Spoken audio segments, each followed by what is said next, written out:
Hey guys, and welcome back. Let's assume that you're using your Hostinger business email on your iPhone and you want to connect it to your iPhone basically. So, how do you actually get it? Now,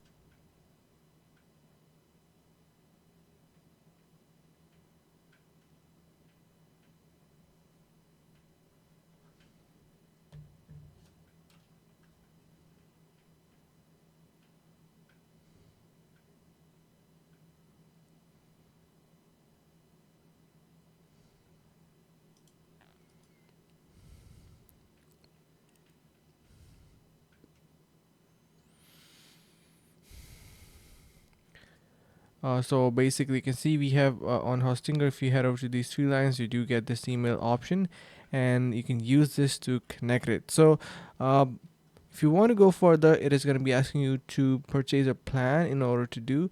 But like for example, if you do activate any of these plans, you can get one professional email for 1 year. So yeah, this is how you can connect it on your iPhone. I hope this is going to be helping.